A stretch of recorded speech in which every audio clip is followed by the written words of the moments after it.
இந்த சட்டப்பதிவில் நம்ம என்ன பார்க்க போறோம்னா, நேற்றைய முன்தினம் 24/7/2024 மதுரை உயர்நீதிமன்றம் ஒரு வழக்கில் கொடுத்த தீர்ப்பை பற்றி தான் பார்க்க போறோம். இப்ப இந்த வழக்கு எதை பற்றி அப்படின்னு சொல்லிட்டு நம்ம பார்க்கும்போது, இப்ப போலீசார் பொய்யான வழக்கு பதிவு செய்யும் போது நாம் கொடுக்கும் புகார் மீது உரிய வழக்கு பதிவு செய்யாமல் கிடப்பில் போடுவது, எதிரிடம் கையூட்டு பெற்றுக்கொண்டு நமது புகார் மீது எவ்வித நடவடிக்கையும் எடுக்காமல் புகாரை முடித்து வைப்பது, நாம் நீதிமன்றத்துக்கே சென்று எஃப்ஐஆர் டைரக்ஷன் வாங்கி கொடுத்தாலும் எதிரி மீது கண் துடுப்புக்காக ஒரு எஃப்ஐஆர் போட்டு அந்த எஃப்ஐஆரை mistake of fact action dropped அப்படின்னு சொல்லிட்டு முடித்து வைக்கும்போது, அப்புறம் அந்த போலீசார் பணியில் இருந்து கொண்டு எதிரிடம் கையூட்டு பெற்றுக்கொண்டு நம் மீது ஒரு தாக்குதல் நடத்தினால், அப்போது நம்ம போலீசார் மீது ஒரு குற்றவியல் வழக்கு தாக்கல் செய்வதற்கு அரசின் முன் அனுமதி தேவையா இல்ல தேவையில்லையா அப்படின்னு சொல்றதுக்கு சம்பந்தமாக தான் இந்த தீர்ப்பை நாம் பார்க்க போறோம். இப்ப இந்த தீர்ப்பு பார்ப்பதற்கு முன்பு இது பத்தின சட்டப்பிரிவுகள் என்ன சொல்லுது அப்படின்னு சொல்லிட்டு பார்க்கலாம்.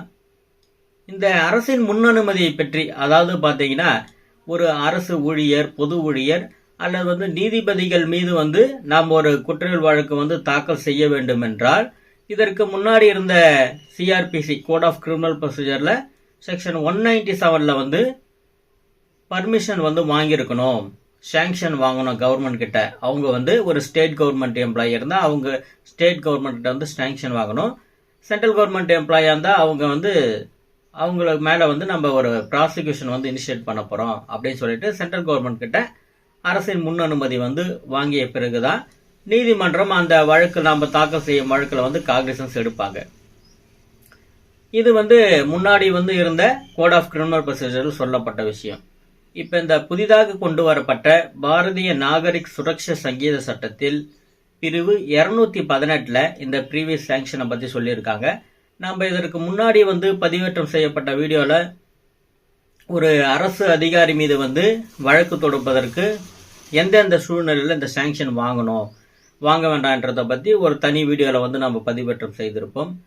இப்ப இந்த தீர்ப்புல என்ன பார்க்க போகிறோம் இது சம்பந்தமாக அப்படின்னு சொல்லிட்டு பார்த்தா, இப்ப ஒரு இன்ஸ்பெக்டர்ல இருந்து ஒரு போலீஸ் கான்ஸ்டபிள், இந்த வரம்புரைக்கு உட்பட்ட இந்த போலீசார் மீது நாம் ஒரு குற்றவியல் வழக்கு தாக்கல் செய்ய வேண்டும் என்றால் அதற்கு அரசின் முன் அனுமதி தேவையில்லை என்பதை பற்றி தான் இந்த தீர்ப்புல சொல்லியிருக்காங்க.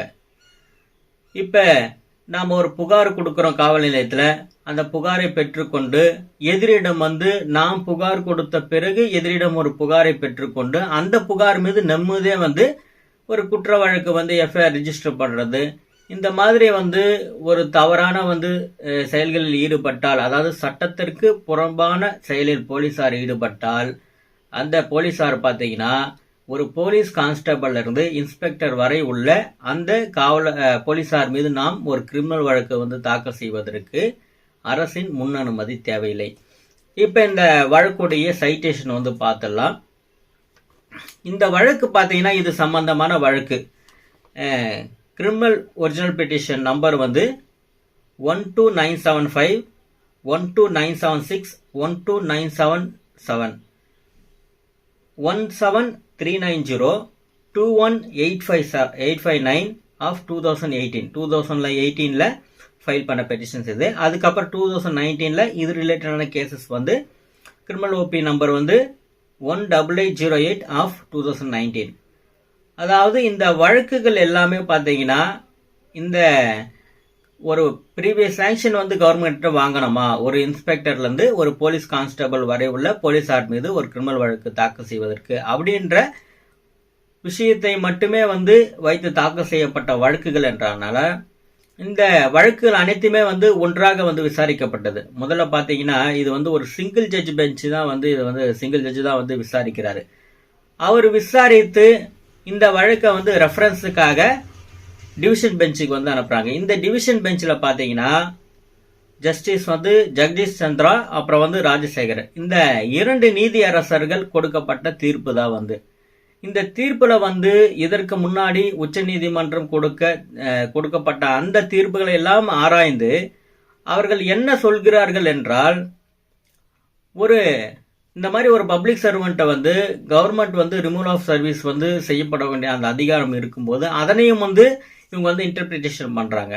அப்ப இது எல்லா விஷயங்களும் வந்து இன்டர்பிரிட்டேஷன் பண்ணி அந்த அத்தாரிட்டி ஹையாரிக்கி லெவலை பார்க்கும்போது ஒரு போலீஸ் இன்ஸ்பெக்டர் வரைக்கும் வந்து இருக்கக்கூடிய போலீசார் மீது வழக்கு தாக்கல் செய்வதற்கு பிரீமியம் சாங்ஷன் வந்து தேவையில்லை அப்படின்னு சொல்லிட்டு ஒரு முடிவுக்கு வராங்க. இப்ப நாம வந்து ஒரு இன்ஸ்பெக்டர் முதல் கொண்டு ஒரு சப் இன்ஸ்பெக்டர் இல்லை போலீஸ் கான்ஸ்டபிள் இவர்கள் மீது வந்து நாம் ஒரு கிரிமினல் வழக்கு வந்து தாக்கல் செய்கிறோம். இந்த கிரிமினல் வழக்கு என்று பார்க்க போனால் எதற்கு வந்து தாக்கல் செய்யலாம் என்ற விபரத்தை வந்து பார்க்கலாம். நம்ம மீது வந்து ஒரு பொய்யான எஃப்ஐஆர் வந்து ரெஜிஸ்டர் பண்ணலாம். அதே போல 2 பார்ட்டிஸ்க்கு நடுவில் ஒரு சிவில் டிஸ்பியூட் இருக்கும்போது அந்த சிவில் டிஸ்பியூட்டை சிவில் கோர்ட்டுக்கு வந்து போய் தான் வந்து அதை வந்து தீர்வு செய்ய வேண்டும் என்ற ஒரு நிலைப்பாடு இருக்கும்போது ஒரு கிரிமினல் வழக்கு வந்து பொய்யான புகாரை பெற்றுக்கொண்டு கிரிமினல் வழக்கு வந்து ஒரு எஃப்ஐஆர் ரெஜிஸ்டர் பண்ணி அதன் மூலயமாக வந்து மிரட்டி சமரசத்துக்கு கொண்டு வரணும் அப்படின்னு சொல்லிட்டு பதிவு செய்தால் அந்த மாதிரியான சூழ்நிலையில் போலீசார் மீது வந்து கிரிமினல் வழக்கு வந்து தாக்கல் செய்யப்படலாம். அதே போல நாம் வந்து நம்ம மீது வந்து ஒரு பொய்யான புகாரை பெற்றுக்கொண்டு கஸ்டடியில் வைத்து நம்மளை வந்து அடித்து துன்புறுத்தும் போது அந்த போலீசார் மீது வந்து ஒரு கிரிமினல் வழக்கு தாக்கல் செய்யலாம். அதே போல நாம் கொடுக்கும் புகாரை பதிவு செய்யாமல் எஃப்ஐஆர் வந்து ரெஜிஸ்டர் பண்ணாமல் மறுக்கும்போது இல்லை புகாரை வாங்க மறுக்கும்போது அந்த போலீசார் மீது நாம் ஒரு கிரிமினல் வழக்கு வந்து தாக்கல் செய்யப்படலாம். அதாவது நாம் கொடுக்கும் புகாரை வந்து சரியாக விசாரணை செய்யவில்லை என்றாலும் அதற்காக வந்து ஒரு கிரிமினல் வழக்கு வந்து தாக்கல் செய்யலாம். இப்ப நாம் வந்து ஒரு எதிரி மீது வந்து புகார் கொடுக்கிறோம் என்றால் அந்த எதிரியிடம் வந்து கையூட்டு பெற்றுக்கொண்டு சரியாக விசாரணை செய்யாமல் ஆக்ஷன் டிராப் இல்லை வந்து மிஸ்டேக் ஆஃப் ஃபேக்ட் அப்படின்னு சொல்லிட்டு அந்த புகாரை வந்து முடுக்கி வைக்கும்போது அவ்வாறு முடித்து வைத்த அந்த புகார் மீது வந்து சரியான விசாரணை செய்யாமல் இந்த போலீசார் வந்து ஒரு சட்டத்திற்கு புறம்பான செயலில் ஈடுபட்டார்கள் என்று ஒரு குற்றவியல் வழக்கு தாக்கல் செய்வதோடு நாம் அந்த புகார் மீது எஃப்ஐஆர் வந்து ரிஜிஸ்டர் பண்ணணும் அப்படின்னு சொல்லிட்டு நீதிமன்றத்தில் வந்து ஒரு வழக்கு தாக்கல் செய்யப்படலாம். இப்போ நீதிமன்றத்தில் காவல் ஒரு புகார் கொடுத்து அந்த புகார் மீது வழக்கு பதிவு செய்யாத போது புதிதாக கொண்டு வரப்பட்ட பாரதிய நாகரிக சுரட்சா சட்டத்தில் பிரிவு 175 சப்கிளாஸ் 3 வந்து நாம் ஒரு எஃப்ஐஆர் டைரக்ஷன் வந்து மேஜிஸ்ட்ரேட் கோர்ட்டில் கேட்டு அந்த மாதிரி ஒரு மேஜிஸ்ட்ரேட் கோர்ட்டில் ஒரு ஆர்டர் வாங்கிட்டு வந்தாலும் அதன் பிறகு வந்து சும்மா உப்புக்காக வந்து ஒரு கிரைம் நம்பர் வந்து எஃப்ஐஆர் வந்து ரெஜிஸ்டர் பண்ணிட்டு அந்த எஃப்ஐஆர் வந்து எம்எஃப் ஆக்ஷன் அப்படின்னு சொல்லிட்டு முடிச்சு வச்சாங்கன்னா அந்த மாதிரியான சூழ்நிலையில் சம்பந்தப்பட்ட யார் விசாரணை அதிகாரியாக அந்த எஃப்ஐஆரை வந்து முடித்து வைத்தார்களோ அந்த விசாரணை அதிகாரி மீது ஒரு கிரிமினல் வழக்கு தாக்கல் செய்வதற்கு அரசின் முன் அனுமதி தேவையில்லை. அதாவது ஒரு போலீஸ் கான்ஸ்டபிள் ரேங்க்ல இருந்து இன்ஸ்பெக்டர் வரை உள்ள போலீசார் மீது ஒரு கிரிமினல் வழக்கு தாக்கல் செய்வதற்கு பிரீமியம் சாங்ஷன் அரசின் முன் அனுமதி தேவையில்லை என்பதுதான் இந்த ஜட்ஜ்மெண்ட்ல வந்து நாம வந்து பார்க்கறது. அப்ப கடந்த நேற்றைய முன்தினம் வந்து 24/7/2024 வந்து இந்த தீர்ப்பு வந்து வெளியிடப்பட்டது. இந்த தீர்ப்பின் வாயிலாக ஒரு போலீஸ் கான்ஸ்டபிள் இருந்து இன்ஸ்பெக்டர் வரை உள்ள போலீசார் மீது ஒரு கிரிமினல் வழக்கு தாக்கல் செய்வதற்கு அரசின் அனுமதி எந்த வகையிலும் வந்து நாம் பெற வேண்டாம்.